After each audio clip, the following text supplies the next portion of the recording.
Sebagaimana kita ketahui, alhamdulillah ini pekan kedua kita mengikuti atau kita mulai kembali majelis Coffee Morning kuliah subuh di Masjid Al-Hikmah. Mudah-mudahan Allah Subhanahu wa Ta'ala senantiasa memberikan keberkahan kepada kita semua. Allah hindarkan kita dari segala macam bala dan musibah, dan mudah-mudahan wabah corona yang menyangkiti seluruh dunia termasuk di negeri kita ini Allah segera angkat dan kita semua bisa kembali melakukan aktivitas seperti biasa, terutama melaksanakan ibadah kepada Allah Subhanahu wa Ta'ala dalam keadaan sehat walafiat. Al-Mukarram yang ketiga, Ustaz Ahmad Rojani, insya Allah kita akan mengikuti kajian dari beliau subuh ini nanti sampai dengan suruh pagi. Nanti kita lanjutkan di luar, ada hidangan yang disiapkan. Nasi uduk nih Pak ya, biasanya ya. Siapa tahu berubah nasi kebuli pagi ini. Amin. Baik, untuk itu mari jemaah sekalian kita mohon kepada Allah Subhanahu wa Ta'ala agar Allah membuka pintu hati kita dapat menerima ilmu yang bermanfaat untuk kita amalkan dalam kehidupan kita sehari-hari dan untuk kebahagiaan hidup kita di dunia dan akhirat. Allah hadinya wala kulli sholihan bila hadratin Musa Rasulullah sallallahu alaihi wasallam. Allahumma iftah lana bi futuhil ma'arifi Rabbana iftah bainana wa baina qawmina bil haqqi wa anta khairul fatihin. Ilahi anta maqsudi wa ridwanu bi amri Muhammad wa barakatuh bi jahi sayyidina Muhammad Rasulullah sallallahu alaihi wasallam. Al-Fatihah. A'udzu billahi minasyaitonir rajim. Bismillahirrahmanirrahim. Alhamdulillahirabbil alamin. Iya, anak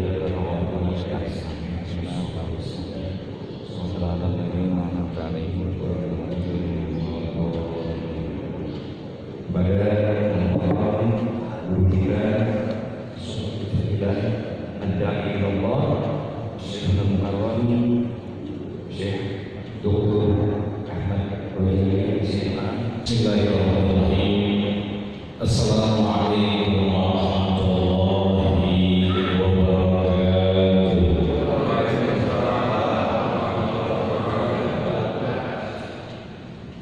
Bismillah walhamdulillah wassalatu wassalamu ala rasulillah habibina wa syafiina wa dukhrina wa qurrati a'yunina wa maulana nabiyana Muhammadin. Kita akan tahlilan sama-sama boleh.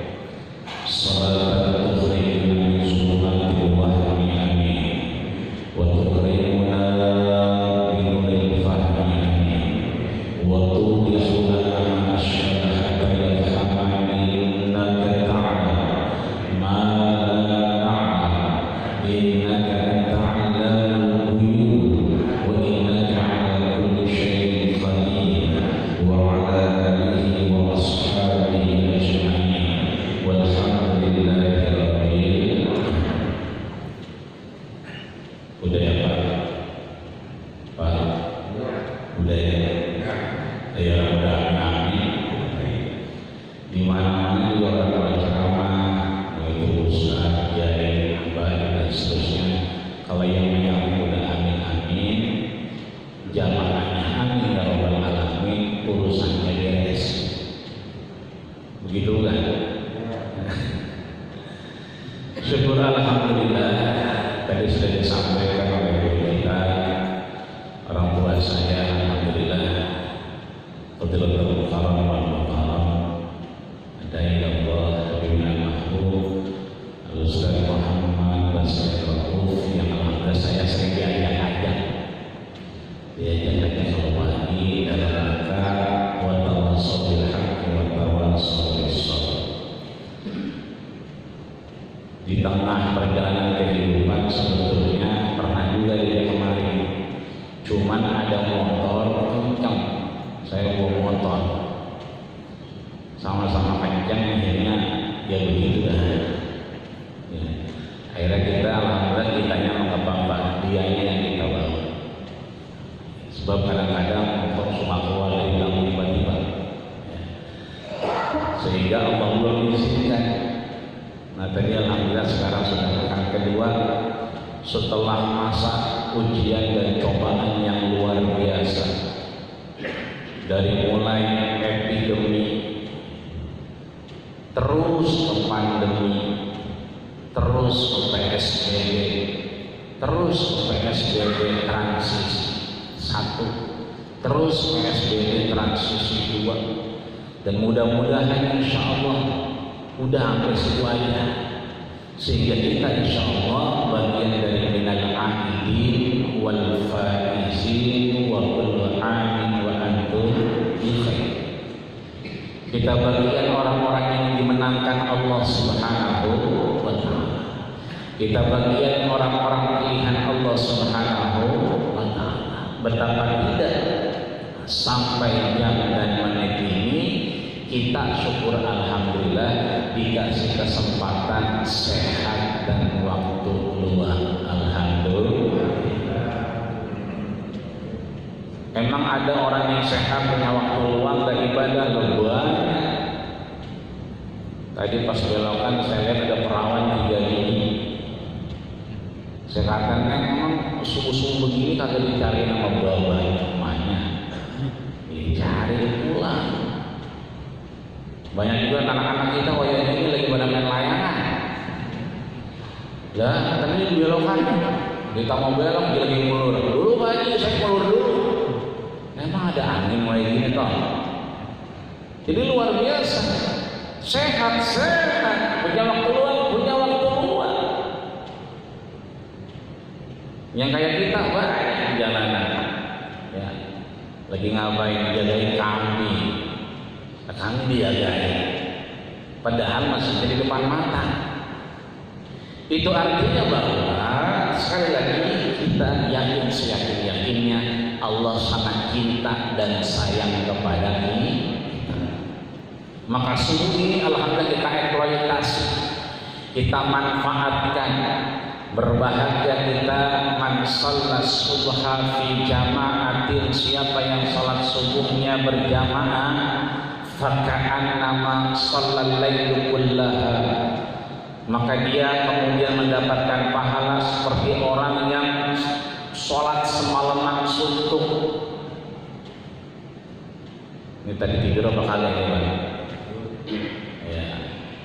Meskipun kita tidur bangun lagi sholat subuh karena kita berjamaah, faka'annama shallal lailu kullaha, kita pahalanya sama dengan orang yang semalaman suntuk sembahyang. Alhamdulillah. Apalagi haji udah nggak ada sekarang. Kita pengen dengan pahala haji, subuh kuncinya. Man shalla subha fi jama'atin, siapa yang salat subuh berjamaah, summa qa'ada, kita salat subuhnya udah beres itu. Habis itu kita ngapain? Qa'ada, ini kita lagi pada duduk. Sesuai dengan yang disampaikan Rasul, salat subuh berjamaah duduk, ngapain? Yadhkurunallah, sama-sama mengingat Allah Subhanahu wa taala. Summa yusalli rak'ataini, nanti kita salat 2 rakaat. Insyaallah kita sampai suruh. Salatnya namanya salat isyraq atau salat suruh. Maka kemudian kita dapat pahala haji dan umrah yang sempurna, tamaman, sempurna. Hajinya dia berangkat, tapi insya Allah pahalanya dapat. Jangankan kita,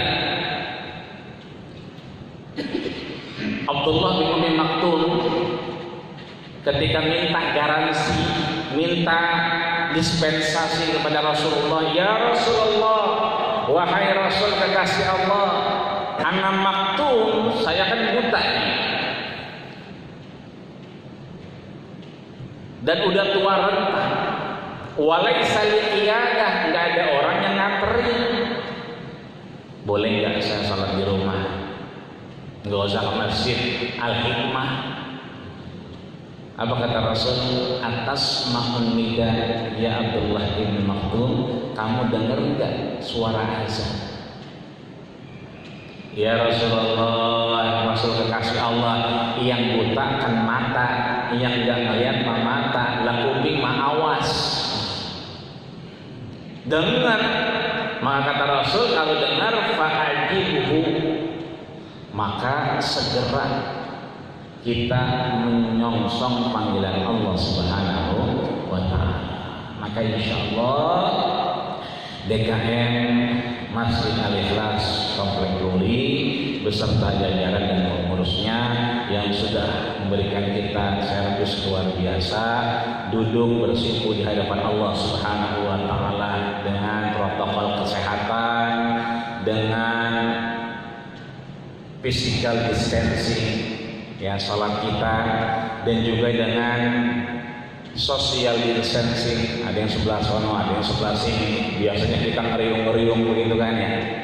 Ini artinya alhamdulillah meskipun kita menuju Allah Subhanahu wa Ta'ala, tapi kita tetap ikhtiar pakai masker. Alhamdulillah. Ini saya buka biar suaranya kedengaran. Ya, kalau begini-begini kadang-kadang saya suka lupa. Kemarin saya pengajian ibu-ibu hari Jumat, ini mas bukan ke bawah tapi ke atas, nggak kelihatan. Ya, katanya salah satu apa? Iya salah. Maka saya buka aja dah. Itu artinya kita ikhtiar. Mudah-mudahan masker kita, protokol kesehatan kita, physical distancing kita, social distancing juga, ini insya Allah membawa kita kepada keberkahan Allah Subhanahu wa Ta'ala. Kita dijauhkan dari bala, dijauhkan dari wabah, dijauhkan dari ta'un, dijauhkan dari ahad. Yang kita sering kan dengar ya namanya wabah. Ya, ada lagi ta'un, ya. Ada lagi ahad. Ahad itu penyakitnya dari puunan ke puunan. Ini udah model baru lagi. Tapi semuanya mudah-mudahan jauh dari kehidupan kita. Maka dari itu, dalam rangka insya Allah kita melakukan aktivitas ibadah di hadapan Allah Subhanahu wa Ta'ala, kita juga insya Allah bersyukur. Maka Rasulullah ingatin kita, dawu maradikum bis sadaqah. Ayo sembuhkan, ayo obati penyakit kita dengan bersyukur dan sedekah di hadapan Allah Subhanahu wa Ta'ala. Kita sadar betul dulu kita udah nggak begini banget. Kadang-kadang dikit-dikit kita belonjol. Kenapa begitu? Asam urat. Kadang-kadang kita memang dulunya mampu begini duduk, ya kan? Tapi sekarang kadang-kadang kita udah nyender. Kenapa nyender? Karena memang posisinya kita sudah darah tinggi. Kenapa kemudian kita rupanya nggak bisa duduknya lama-lama kesemutan? Maka dawu maradikum bis sadaqah. Mari kita sama-sama untuk menjadikan diri kita lebih dekat dengan Allah Subhanahu wa Ta'ala dengan memperbaiki diri kita. Kalau urusan kita protokol kesehatan udah sejak 14 abad yang lalu, orang Islam mah nggak heran. Maka kita bersyukur. Coba dah kalau kita bukan orang Islam, seharian nggak kumur-kumur, seharian nggak cuci muka, bagaimana rasanya? Nah kita mah dikit-dikit yang paling kagak 5 kali kita kumur, dikit-dikit kita 5 kali paling kagak cuci muka. Kenapa? Kita sudah diajarkan wudu, diajarkan taharah. Rasul sudah sampaikan begitu kita tidur, kama tadri nafsun aina batat sajadahu. Tangan ini nggak boleh megang air, tangan ini nggak boleh nyolek pisang goreng, tangan ini nggak boleh tiba-tiba nyolek nasi goreng, nggak boleh tiba-tiba tangan ini nyari kue cucur, nggak boleh tangan ini tiba-tiba ada ongol-ongol, lumayan nih. Nggak boleh ketika tangan ini ngelihat kue utis siapa nih ya, Cobain nggak boleh. Karena kita nggak pernah tahu tangan kita semalam nginep di mana. Ada yang tol banget, ada nyamuk begini doang. Ada yang sampai, ada yang sampai, begitu. Ada yang gatalnya begini doang. Ada yang semuanya digaruk semua. Itu artinya apa? Udah sejak 14 abad yang lalu Rasul ngajarin protokol kesehatan. Kalau Imam Ibnu Sina mengajarkan al-qanun at-tibbiyah, the principle of medicine, bagaimana kita sehat, itu caranya thaharah dulu. Imam Ghazali ngajarin ekonomi, sebelum ekonomi thaharah dulu. Ibnu Rus sebelum ngomongin bagaimana filsafat kehidupan thaharah dulu. Rata-rata ulama kita begitu bikin kita isinya sebelum materi yang lain selalu dikedepankan adalah thaharah. Maka alhamdulillah sekali lagi mudah-mudahan kita dengan protokol kesehatan ini, dengan social distancing ini, dengan physical distancing ini, kita diberikan kesehatan yang lebih oleh Allah Subhanahu wa ta'ala. Maka bagaimana kemudian kita melakukan aktivitas kita, kehidupan kita lebih baik di hadapan Allah Subhanahu wa ta'ala tadi dengan bersedekah. Sebab perintahnya adalah kita mengobati diri kita dengan sedekah di hadapan Allah Subhanahu wa ta'ala. Kita bersyukur jam dan menit ini kita bagian yang lulus dan lolos dari Universitas COVID-19. Dan alhamdulillah, kalau kemarin-kemarin mana ada merah dikit kan ya. Sekarang mah kalau dilihat di map sekarang ya yang bagian mari udah mulai hijau-hijau. Bahkan kalau saya perhatiin udah rata-rata hijau semua. Ya, pokoknya daerah sini saya perhatiin kalau di Google Map itu sama Google Earth itu hijau, sama hijau, enak melihatnya. Itu artinya Allah berikan kita keberkahan, manfaat hidup yang luar biasa. Maka ini udah tanggal 20 Zulqa'dah, betul. Itu artinya rega-rega 10 hari lagi kita bakal ketemu yang namanya Zulhijjah.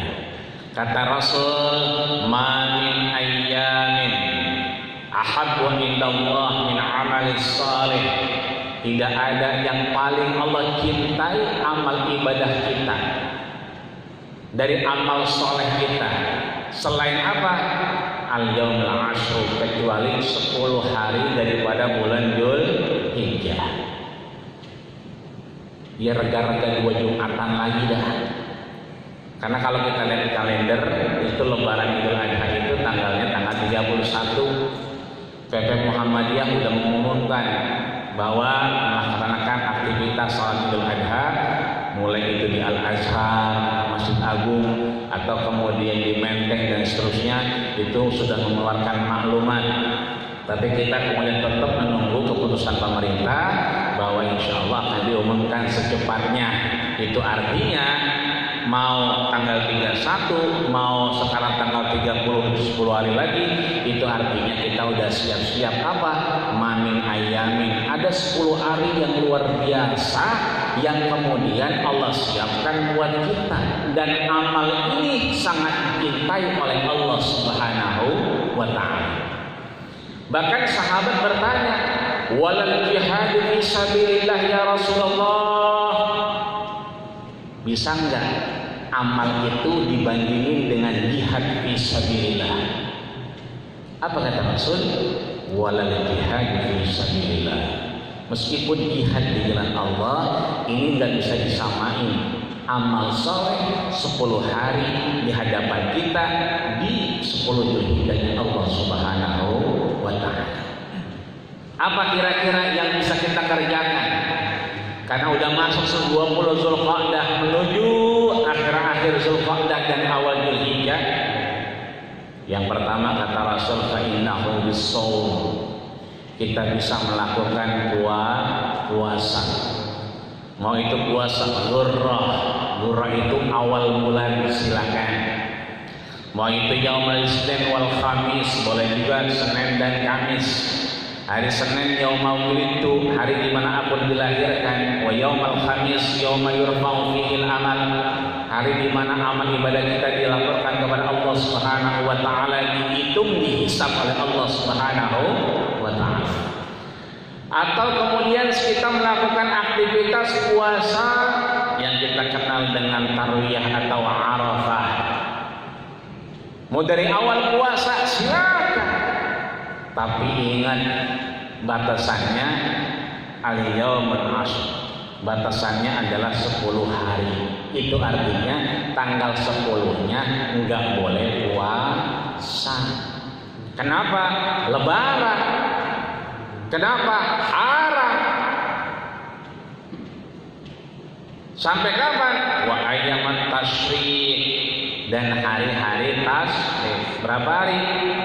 10, 11, 12, 13. Sayyid Sabiq di dalam kitabnya Fiqhus Sunnah menyatakan mahwa ayyamut tasyrik. Apa itu hari-hari tasyrik? Fahuwa ba'dal Arafah, dia adalah hari setelah Arafah, berarti tanggal 10 ketika Idul Adha.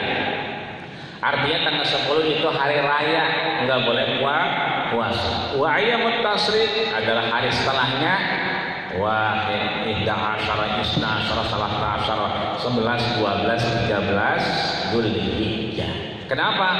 Karena orang-orang di sana yang melakukan aktivitas haji sedang melakukan melontar atau menginap di Mina untuk menyempurnakan ibadah haji di hadapan Allah Subhanahu wa taala. Nah, kita di sini bisa puasa sebelum 10 daripada Dzulhijjah, setelahnya kita insya Allah melakukan aktivitas yang paling disenangi Allah Subhanahu wa taala. Apa itu?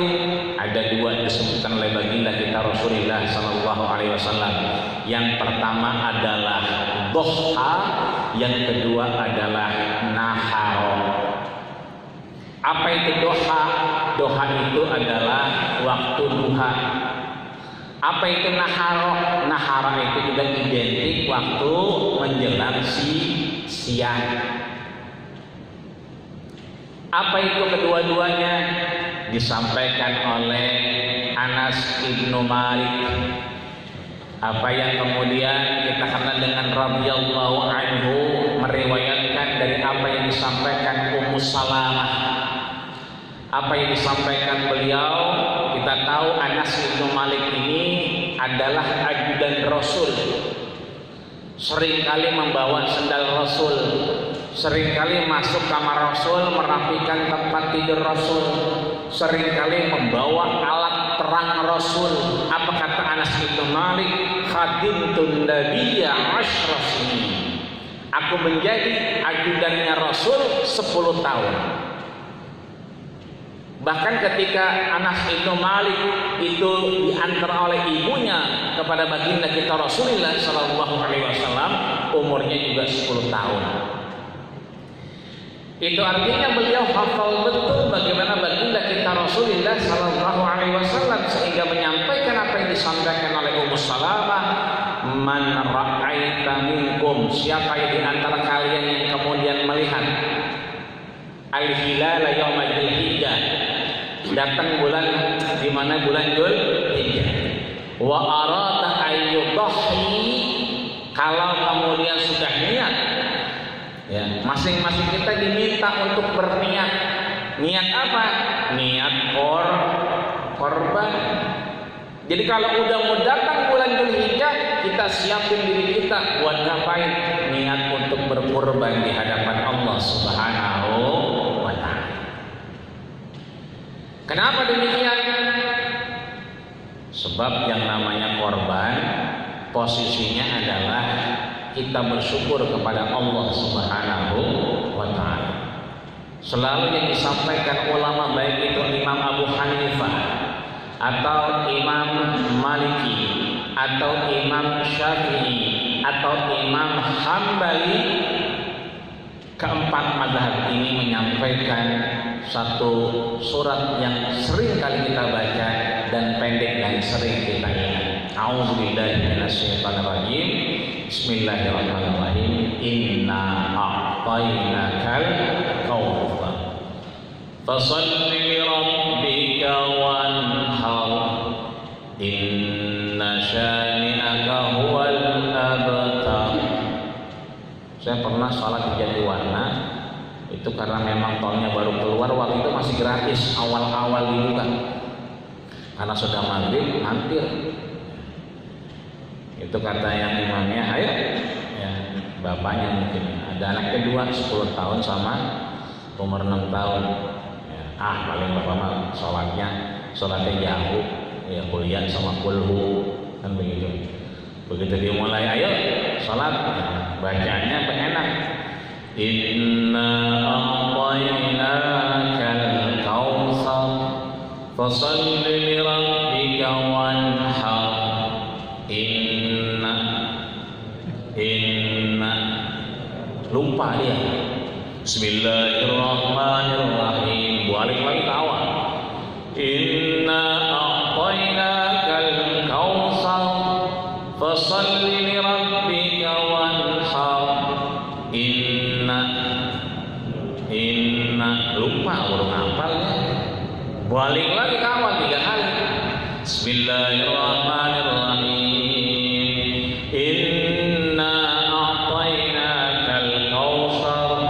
Fasalli li rabbika wanhar inna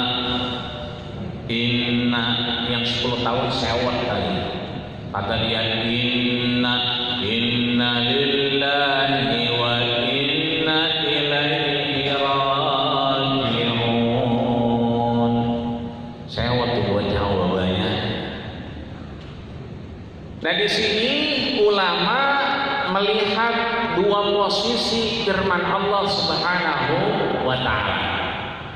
Maka saya waktu kuliah punya teman dari orang Turki, orang Pakistan, orang Bangladesh, orang India. Ini rata-rata beliau ini pakainya mazhabnya Hanafi, Imam Abu Hanifah.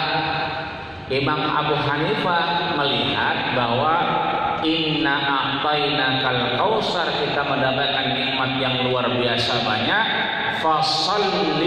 Fasalli itu adalah fi'il amr, berarti amr adalah al-amru lil wujub. Kita mengenal 3 kata kerja. Yang pertama namanya simple past tense, udah dikerjain. Apa itu? Tidur. Kita udah tidur belum nih? Udah ya, berarti namanya fi'lul madhi. Nimtu, udah tidur. Yang kedua adalah present continuous tense, fi'il mudhari, sedang berjalan berlangsung. Kita nih ta'lim, makanya ya ta'allamu ta'liman, kita sedang belajar. Yasjudu, yaqudu, kita lagi duduk, ngapain? Mengingat Allah Subhanahu wa ta'ala. Yang ketiga adalah amar, perintah. Imam Abu Hanifah menyatakan fasalli, di sini jelas fi'il amr. Fi'il amr berarti al-amru lil wujub, maka namanya perintah itu menunjukkan kewajiban. Maka yang pertama Abu Hanifah menyatakan bahwa yang namanya korban itu wajib. Lihat di Turki. Di Turki orang nggak ada yang nggak korban, semuanya korban. Saking banyaknya korban, nggak ketampung di negaranya. Dibagiin tuh sama Erdogan, ya, bagi ke Palestina, ya kan, bagi ke misalnya Ghana, ya, bagi misalnya ke tempat-tempat yang dibutuhkan. Kenapa? Karena wajib. Begitupun juga Pakistan, ya, kemudian India, ya. Yang kedua adalah Imam Syafi'i, Imam Maliki, yang ketiga adalah Imam Hambali. Ketiga imam ini menyatakan bahwa di sini adalah al-amrul mufrad. Pemahamannya adalah bahwa perintah ini lil mufrad, untuk satu orang, untuk ngapain? Fasalli, ayo. Nikmat yang begitu besar kita aplikasikan di sholat Idul Adha. Maka martabatnya, derajat hukumnya bukan juga sunnah, tapi sunnah muakkadah, sunnah yang mencapai pada derajat yang sangat dianjurkan. Kan yang pertama kan wajib. Kalau wajib itu apa? Ma yusabu ala fi'lihi wa yu'aqabu ala tarkihi. Wajib itu ma yusabu, dikerjakan berpahala, ditinggalkan berdosa. Kalau sunnah ma yusabu ala fi'lihi wa la yu'aqabu ala tarkihi. Kalau sunnah dikerjakan berpahala, ditinggalkan dosa apa enggak? Dosa apa enggak, Pak? Enggak ada orang kayaknya. Pak. Dosa apa kagak? Itu bagi orang yang kagak ngaji. Orang yang enggak ngaji, yang namanya wajib dikerjakan berpahala, ditinggal berdosa. Sunnah dikerjakan berpahala, ditinggalkan tidak berdosa. Lah enak banget bocah. Dan itu kan cuma sunnah. Ya kagak dosa juga. Tapi kita yang ngaji, yang namanya sunnah dikerjakan berpahala, ditinggalkan rugi. Kenapa rugi? Karena disitulah amal soleh yang kemudian Allah Subhanahu wa Ta'ala berikan kepada kita kesempatan, di mana rangkaiannya lebih mulia dari jihad fi sabilillah. Maka kemudian kenapa sampai derajatnya sunnah muakkadah? Karena Rasul pernah menyampaikan, Rasul nggak pernah berhenti yang namanya korban. Ketika amal Hudaybiyah ketika tahun 6 Hijriah, untuk kemudian terus melakukan korban, nggak ada liburnya, kecuali Abu Bakar, kecuali Umar bin Khattab. Pernah beliau satu waktu 1 tahun enggak melakukan korban. Ditanya sama sahabat, kenapa?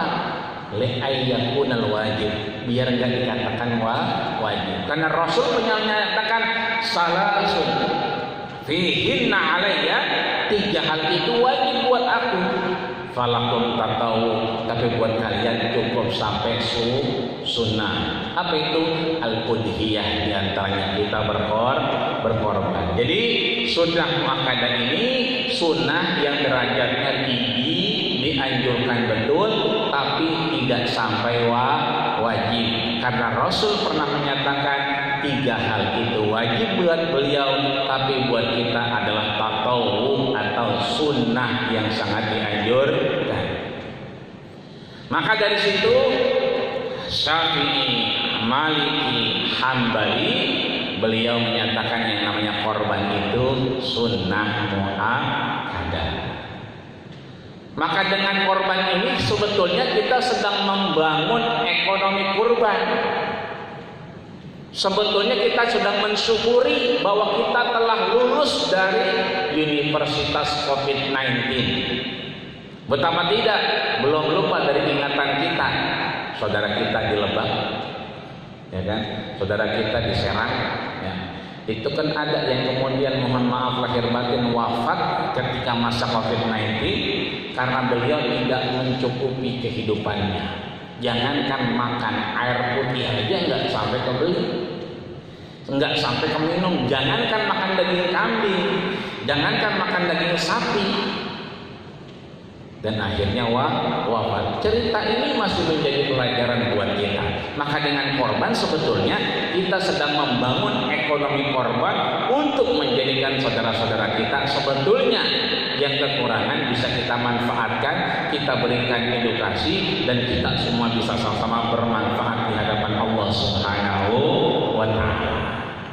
Maka siapa yang kemudian sangat dianjurkan oleh Rasulullah untuk berkorban? 4 kriterianya. Yang pertama, dia bisa mencukupi kehidupan dirinya. Yang kedua, dia bisa mencukupi kehidupan orang yang di bawah tanggung jawabnya.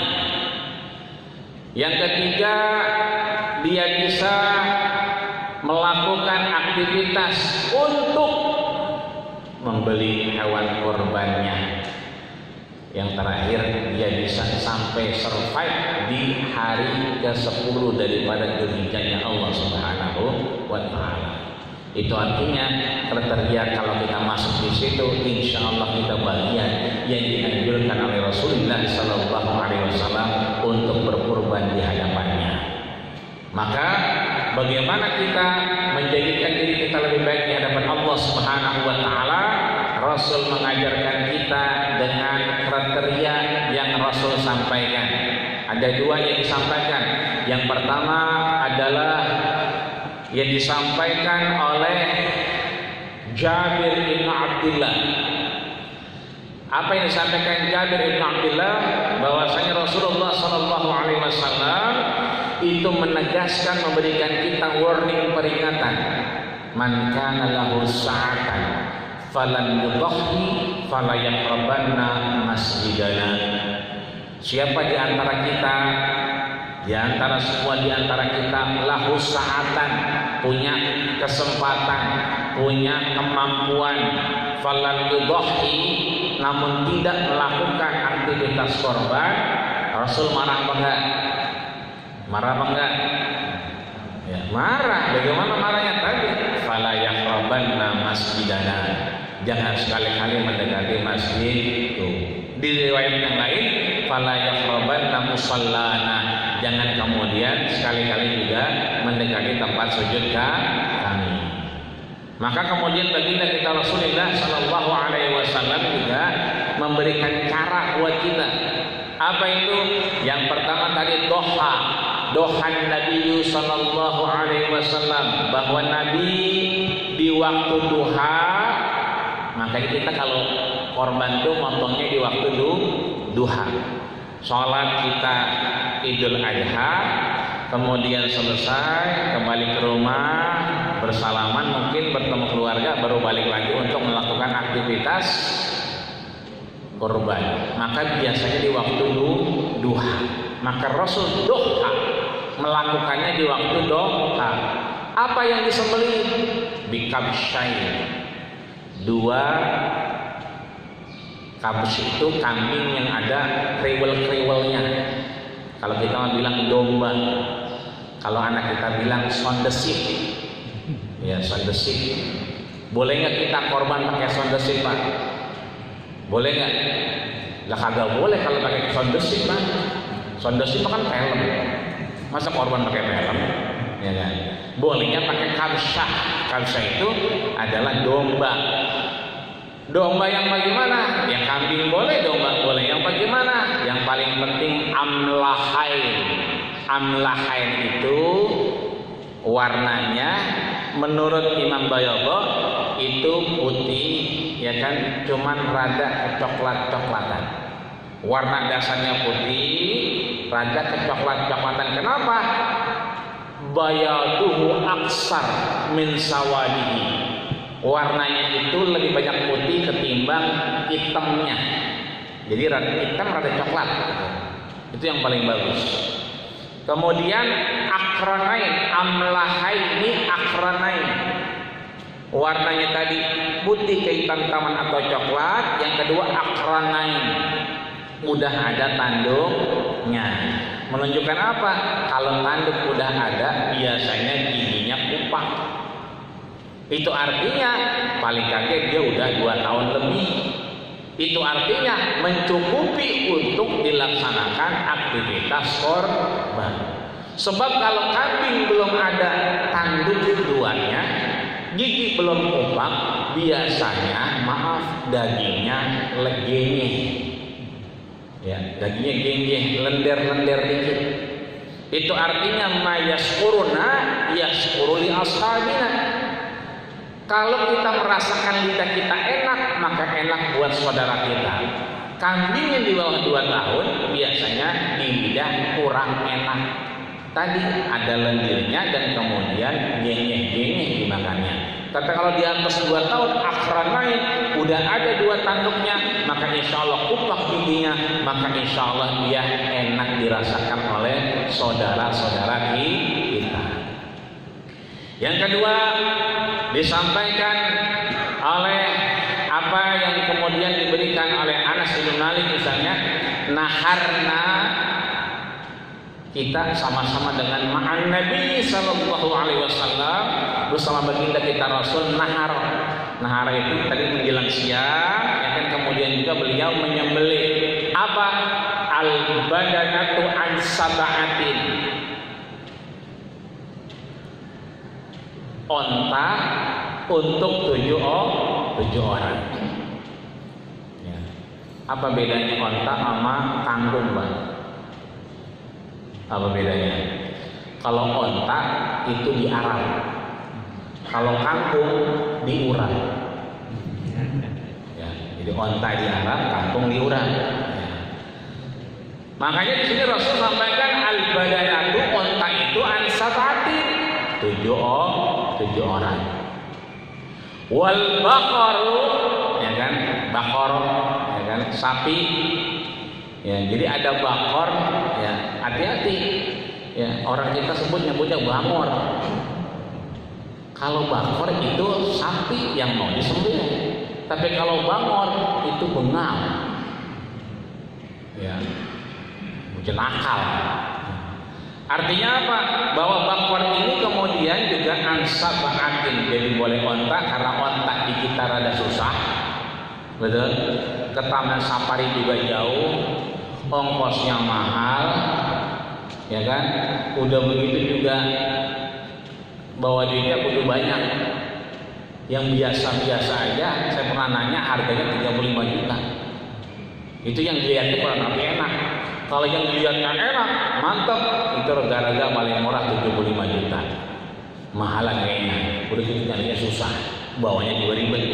Ya, udah yang di pinggir jalan aja namanya bakor, ada sapi, barang mah banyak, ada sapi Bali, ya, sapi tulangnya kecil tapi badannya gede, kan begitu. Ada yang lain-lain, sapi lima dan seterusnya, itu luar biasa. Itu artinya bahwa sapi juga untuk 7 orang.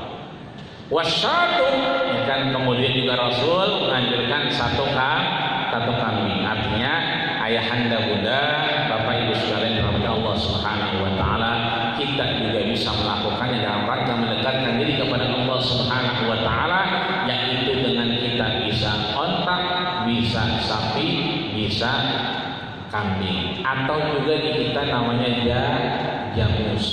Jamus itu apa? Kebo. Bisa dengan kerbau. Ini kemudian kita bisa manfaatkan, kita bisa jalankan dalam rangka mendekatkan diri kepada Allah Subhanahu wa taala, agar apa yang kita terima, apa yang kita dapatkan sesungguhnya tidak ada yang gratis di hadapan Allah Subhanahu wa taala. Semua dimintai pertanggungjawaban. Semua akan ditanya oleh Allah Subhanahu wa taala. Hadis Abu Barzah Al-Aslami bahwa la yazulu qadama 'abdin hatta yus'al, tidaklah bergeser kaki seorang hamba sebelum mampu menjawab apa yang ditanya oleh Allah Subhanahu wa taala. Di antaranya adalah yang paling berat, harta kita, min aina iktasabta, dari mana kita dapat harta itu, wa ila aina anfaqtah, dan kita kemanakan. Kalau kita jalankan, kalau kita manfaatkan untuk berkurban, insya Allah Allah Subhanahu wa taala berikan kita kemudahan di hadapan pengadilannya. Amin ya rabbal alamin. Maka yang namanya duit 2 juta, ya, ini di saya banyak yang 2 juta udah di depan mata. Kata tukang kambingnya, sama yang lain mah 2,5 juta Ustaz. Sama Ustaz mah 2 juta aja udah depan mata, artinya dianterin. Udah ada yang sampai ke Pulau Nangka, udah sampai ke Pulau Gadung, sampai ke Pulau Gebang. Oh, yang pulau-pulau udah dapat semua dah. Rata-rata teman semua. Ada nggak yang 2 juta? Ada. Ini tukang kambingnya nawarin 2 juta sampai ke depan mata. Warnanya bagaimana? Kita kirimin, cakep, botok, udah tanduknya, udah muncul tanduknya, karena dia emang dulunya niat banget khusus buat korban. Padahal mah susah yang harganya segitu, kan begitu. Tapi kalau kita pikir-pikir, mohon maaf lahir batin, kalau kita diambil kesehatan kita, dicabut nikmat kita dipaksa untuk ke dokter, baru masuk aja resepsionis itu udah deposit 4 juta. Baru masuk belum ada apa-apain. Baru timbang daftar doang, depositnya apa? 4 juta. Syariasi, bakti asi, segitu kalau kita masuk. Ya, saudara kita berapa banyak kita anterin, ya segitu masuknya. Baru dipegang-pegang, ya udah masuk 15.000. Mangap dikit udah 2 juta. Kan begitu. Ketok-ketok dikit, ya kan? Kadang-kadang pakai palu kecil tuh, ketok-ketok. Berasa enggak? Enggak, baal, udah 7 juta. Artinya mohon maaf lahir batin, kalau Allah cabut nikmat dari kita, itu 2 juta, 3 juta, kayaknya udah kayak air baik. Ini kita korban 2 juta, 2 juta setengah, insya Allah menghantarkan kita kepada ridho Allah Subhanahu wa Ta'ala. Bahkan Rasul sampaikan, ya'ti yaumal qiyamah, datang hari kiamat nanti, bi asy'ariha, bulu-bulunya, wa azfariha, kuku-kukunya. Ngapain? Nganterin kita, jadi kendaraan kita menghadap Allah Subhanahu wa Ta'ala. Mudah-mudahan yang sudah niat, insya Allah Allah mudahkan niat kita untuk berkorban di hadapan Allah Subhanahu wa Ta'ala. Yang belum niat, ayo sama-sama kita pikirin. Kita mampu makan sampai 10 Dzulhijjah, kita mampu misalnya ngasih makan anak istri kita sampai 10 Dzulhijjah, kemudian kita bisa insya Allah punya duit untuk mendapatkan ridho Allah Subhanahu wa Ta'ala, maka mudah-mudahan Allah berikan jalan yang terbaik tentunya. Amin ya rabbal alamin. Ini saya dapat saya sampaikan karena katanya ada tanya jawab. Mumpung belum suruh, kalau ada waktu silakan jika ada yang dipertanyakan, jika tidak syukur alhamdulillah. Dari saya cukup sekian. Wallahul muwaffiq ila aqwamit thoriq, ilaihi sabil haq, wassalamualaikum khairan. Wassalamualaikum warahmatullahi wabarakatuh. Assalamualaikum warahmatullahi wabarakatuh. Waalaikumsalam warahmatullahi wabarakatuh. Ini mengenai kita menghadapi bulan Dzulhijjah sebagai jadi minggu depan. Ini saya begini, ada suatu ini hadis dari Ibnu Umar Rasulullah SAW menyatakan bahwa dilarang berpuasa bagi mereka yang wukuf di Arafah. Jadi pada hari 9 itu sebab keadaan itu bagaimana Ustaz? Apa juga kita boleh berpuasa juga sunnah wajib? Ini dengan saya wabillahi taufiq wal hidayah. Wassalamualaikum warahmatullahi wabarakatuh. Waalaikumsalam warahmatullahi wabarakatuh. Yang wukuf di Arafah nggak puasa, apakah kita juga nggak puasa di sini? Ya.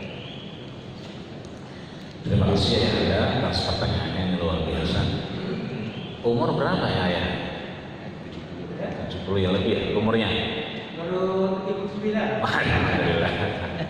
Bonusnya udah banyak. Saya termasuk yang iri kalau ada orang tua di usia senja itu adanya di masjid, di tempat-tempat baik. Karena biar bagaimanapun kelihatan di akhir-akhir hayat kita kalau dekat sama Allah, mudah-mudahan kita usaha. Kalau saya belum tentu ini karena sekarang masih kelihatan muda, merasa muda aja. Tuanya wallahu a'lam, apa nongkrong di pasar atau di jalanan kita nggak tahu. Mudah-mudahan Anda diberikan terus kesehatan dan manfaat panjang umur. Amin ya rabbal alamin. Apa yang disampaikan oleh Ibnu Umar tentang hadis bahwa mereka berpuasa atau tidak, dan dilarang berpuasa bagi orang yang melakukan Arafah, wukuf, ya alhamdulillah sudah suruh. Bahwasanya proses ibadah haji itu ya dimulai tanggal 8. Puncaknya adalah ketika, jadi tanggal 8 itu banyak yang baru berangkat, yang dekat-dekat, yang Yaman misalnya, sengaja biar apa? Biar dia bisa dapat haji kiron. Haji kiron itu adalah haji yang kemudian tidak ada jeda, umroh langsung haji. Ya, atau kemudian orang Mekah dia haji baru kemudian umroh. Agar apa? Tidak kena dam. Beda dengan kita karena jaraknya jauh, ya kita kita ini jauh, tapi alhamdulillah bisa ditempuh dengan 9 jam. Kalau dulu orang tua kita, kong saya misalnya masih nyimpen tuh yang namanya sahara. Sahara itu tas yang kemudian ditutupin sama kayu nangka. Karena apa? Pergi hajinya 6 bulan. Orang udah pada lupa, dia baru pulang. Dari mana lu haji? Kayaknya udah lama banget. Nggak kayak orang sekarang, umroh baru kemarin diantarin udah pulang lagi. Haji baru kemarin diajarin udah balik lagi baik. Artinya mau itu berganti zaman, berubah keadaan, tapi syariat mengajarkan bahwa ketika mereka berumroh atau haji saat kemudian dia umroh dulu atau kemudian haji kemudian umroh, posisinya yang membedakan adalah wukuf di padang Arafah. Dan wukuf saat itu menjadi hak mutlak untuk menjadi keabsahan haji. Maka itu mereka yang melakukan aktivitas haji diberi kesempatan oleh Allah Subhanahu wa taala memang tidak dibenarkan untuk berpuasa. Tapi kita dimensinya sama, adalah di bulan Dzulhijjah yang sama, di tanggal yang sama, di kesempatan yang sama, maka kita kemudian sangat dianjurkan untuk berpuasa. Kenapa? Mereka tidak berpuasa karena sedang berjuang puncak di padang Arafah. Kita yang belum ada kesempatan, baik tahun ini, baik tahun depan atau tahun setelahnya, maka kita diberikan peluang juga dengan puasa Arafah. Maka mereka yang ada di padang Arafah tidak dibenarkan untuk melakukan puasa. Karena apa? Mereka sedang melakukan kegiatan Arafah. Mereka sedang melaksanakan puncak dari Arafah. Tapi kalau kita karena Arafahnya nggak dari Sudimara, karena Arafahnya nggak jadi Peruri, karena Arafahnya ya kan memang bukan di daerah kita, maka kita sangat-sangat dianjurkan untuk melakukan aktivitas puasa Arafah. Sehingga apa? Dimensi itu kita diberikan kesempatan yang sama untuk kemudian menggapai ridho Allah dengan sama-sama mendapatkan insya Allah pahala haji yang mabrur. Apalagi mungkin sudah ada yang bayar tapi nggak berangkat, ya kan? Ini kesempatan luar biasa. Atau mungkin udah bayar, udah lunas, sampai sekarang nggak berangkat juga, sampai lupa dia kapan berangkatnya, kelamaan. Udah daftar haji, kapan berangkatnya? Udah, sampai mati juga belum berangkat kali, begitu aja dia. Artinya apa? Ayo kesempatan kita, ya. Jangan sampai kita dari Arafah nanti kita puasa, jangan. Sekarang kita puasa, sekarang kita korban. Nanti begitu Allah panggil kita punya kesempatan tidak berpuasa untuk kemudian kita betul-betul melakukan aktivitas puncak keimanan, puncak keislaman di hadapan Allah Subhanahu wa taala. Mudah-mudahan yang belum berangkat bisa berangkat haji. Amin ya rabbal alamin. Dipanggil Allah Subhanahu wa taala ke Baitullah, baik di Makkah Al-Mukarramah dan Madinah Al-Munawwarah. Amin ya rabbal alamin. Kira-kira demikian ya. Baik, waktunya sudah subuh pagi. Terima kasih teman sekalian atas kehadirannya senantiasa memakmurkan masjid kita dan juga memakmurkan majelis ilmu kita. Semoga Allah Subhanahu wa taala senantiasa melimpahkan keberkahan dan ridho kepada kita sekalian. Amin. Dan juga kepada guru kita Haram, semoga senantiasa diberikan kesehatan, keselamatan dan perlindungan Allah Subhanahu wa taala, ditambah keberkahannya, ditingkatkan derajatnya, sehingga kita bisa selalu mendapatkan ilmu dari beliau dan beliau diberikan kemudahan dalam meneruskan dakwah, meneruskan risalah Rasulullah SAW. Mari kita angkat tangan kita untuk kepada Allah Subhanahu wa taala. Baik kita yang tidak sirat maupun tersurat, hari ini ada umur kita, mudah-mudahan Allah segera kabulkan apa yang kita butuhkan, Allah dekatkan apa yang kita minta, untuk kemudian mudah-mudahan kita bisa ada manfaat ada yang tidak manfaat, mudah-mudahan kita berakhir dengan husnul khatimah. Astagfirullahaladzim, astagfirullahaladzim, astagfirullahaladzim. Alhamdulillah ya Maulana ya Ma'bud. Allahumma shalli ala Muhammad wa ala ali Muhammad walhamdulillahi rabbil alamin. Allahumma ij'al jam'ana hadha ya Allah jam'an marhuma wa min ba'dihi tafarruqan ma'suma. Ya Allah ya Rabbana, jadikanlah kuliah subuh kami hari ini ya Allah menjadi perkumpulan yang maksud. Kau ampuni, kau gugurkan dosa-dosa dan kesalahan kami ya Allah. Jangan kau jadikan yang mahrum sia-sia di hadapan ya Allah ya Rabbal alamin. Allahumma khtimna bi husnil khatimah wa la takhtimna bi su'il khatimah. Ya Allah, tutuplah amal kami, ibadah kami, pekerjaan kami ya Allah menjadi penutup yang baik untuk kemudahan kami ke akhirat ya Allah ya Rabbal alamin. Allahumma inna na'udzubika minal baras, Allahumma inna na'udzubika minal alam, Allahumma inna na'udzubika minal bala wal waba wa quruna ya Allah ya Rabbal alamin. Ya Allah, jauhkan kami ya Allah masjid tercinta kami, Masjid Al-Hikmah ya Allah, komplek tempat tinggal kami ya Allah, komplek Ruli ini ya Allah, jauh dari bala, jauh dari bencana, jauh dari penyakit baik menular maupun tidak ya Allah ya Rabbal alamin, agar kami bisa terus beribadah di hadapan ya Allah ya Rabbal alamin.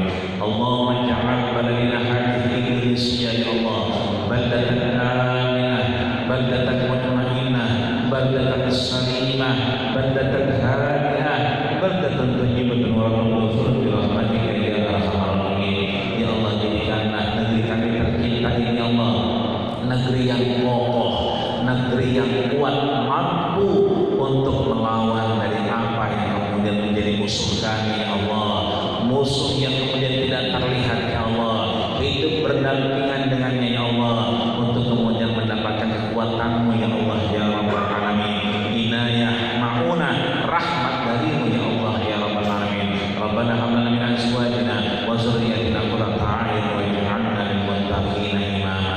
Ya Allah ya Rabbana, jangan cuma kami ya Allah, jadikanlah anak kami, penerus kami ya Allah menjadi qurrata a'yun, sesuatu yang bermanfaat di hadapan ya Allah ya Rabbal alamin. Rabbana atina fid dunya hasanah wa fil akhirati hasanah wa qina adzabannar wa qina adzabannar wa qina adzabannar wa tawaffana wal abrar ya aziz ya ghafar. Wa sallallahu ala Muhammadin wa ala alihi wa sallam. Subhana rabbika rabbil izzati amma yasifun wa salamun alal mursalin walhamdulillahi rabbil alamin. Baik, terima kasih. Jemaah sekalian, kita lanjutkan dengan sholat subuh. Nanti setelah itu